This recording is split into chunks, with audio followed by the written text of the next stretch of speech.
बिस्मिल्लाहिर्रहमानिर्रहीम। अस्सलाम वालेकुम। हज़रत यूनुस अलैहिस्सलाम मछली के पेट में, मगर क्यों?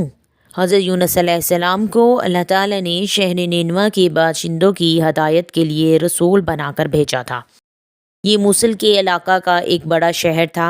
यहाँ के लोग बुत परस्ती करते थे और कुफ्र व शिरक वगैरह बड़े बड़े गुनाहों में मुब्तला थे। हज़रत यूनुस अलैहिस्सलाम ने उन लोगों को ईमान लाने और बुत परस्ती छोड़ने का हुक्म दिया, मगर उन लोगों ने अपनी सरकशी की वजह से अल्लाह के रसूल को जुटला दिया और ईमान लाने से इनकार कर दिया। हज़रत यूनुस अलैहिस्सलाम ने उन्हें ख़बर दी कि तुम लोगों पर अनकरीब अज़ाब आने वाला है। ये सुनकर शहर के लोगों ने आपस में ये मशवरा किया कि हज़रत यूनुस अलैहिस्सलाम ने कभी कोई झूठी बात नहीं कही, इसलिए ये देखो कि अगर वो रात को इस शहर में रहें जब तो समझ लो कि कोई ख़तरा नहीं है, और अगर उन्होंने उस शहर में रात ना गुजारी तो यकीन कर लेना चाहिए कि ज़रूर अज़ाब आएगा। रात को लोगों ने ये देखा कि हज़रत यूनुस अलैहिस्सलाम शहर से बाहर तशरीफ़ ले गए और वाकई सुबह होते ही अज़ाब के आसार नज़र आने लगे कि चारों तरफ से काली बदलियां नमूदार हुईं और हर तरफ से धुआं उठाकर शहर पर छा गया। ये मंजर देखकर शहर के बाशिंदों को यकीन हो गया कि अज़ाब आने ही वाला है, तो लोगों ने हज़रत यूनुस अलैहिस्सलाम की तलाश व जुस्तजू हुई, मगर वो दूर दूर तक कहीं नज़र ना आए।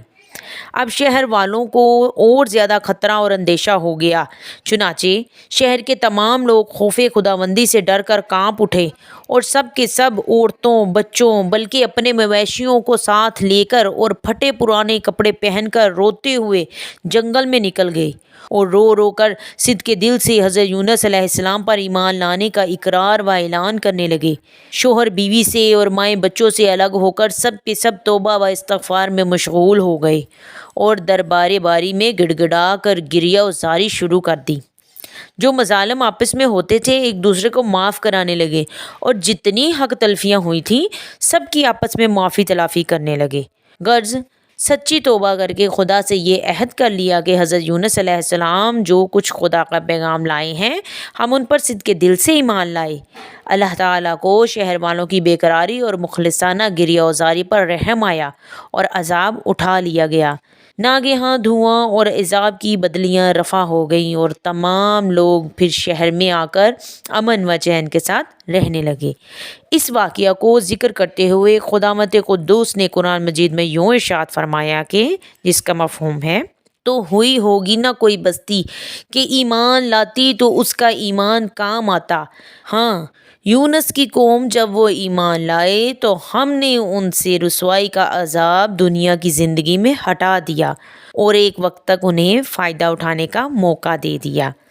मतलब ये कि जब किसी कौम पर अज़ाब आ जाता है तो अज़ाब आ जाने के बाद ईमान लाना मुफीद नहीं होता, मगर हज़रत यूनुस अलैहिस्सलाम की कौम पर अज़ाब की बदलियां आ जाने के बाद भी जब वो लोग ईमान लाए तो उनसे अज़ाब उठा लिया गया।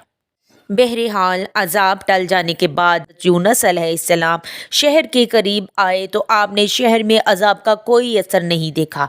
लोगों ने अर्ज़ किया कि आप अपनी कौम में तशरीफ़ ले जाइए, तो आपने फरमाया कि किस तरह अपनी कौम में जा सकता हूँ मैं तो उन लोगों को अज़ाब की खबर देकर शहर से निकल गया था, मगर अज़ाब नहीं आया, तो अब वो लोग मुझे झूठा समझकर कत्ल कर देंगे।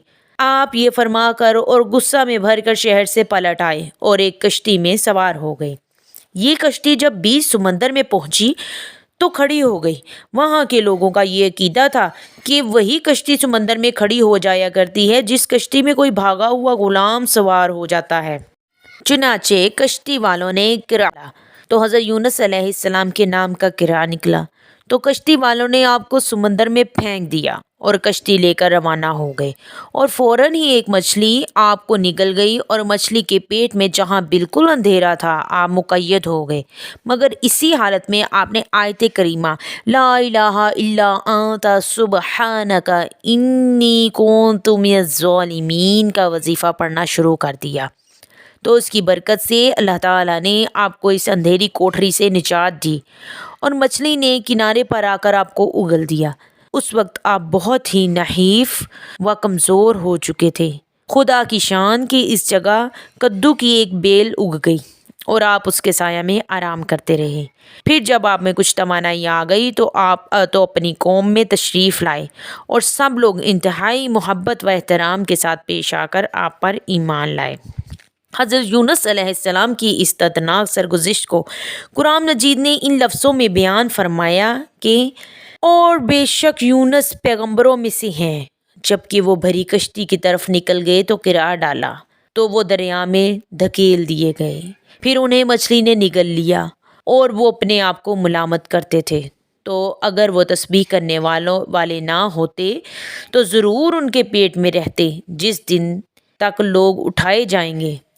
پھر ہم نے انہیں میدان میں ڈال دیا اور وہ بیمار تھے، اور ہم نے اس پر کدو کا پیڑ اگایا، اور ہم نے ان کو 1,00,000 آدمیوں کی طرف بلکہ کچھ زیادہ کی طرف بھیجا تو وہ ایمان لائے۔ پھر ہم نے انہیں ایک وقت تک فائدہ اٹھانے کا موقع دیا۔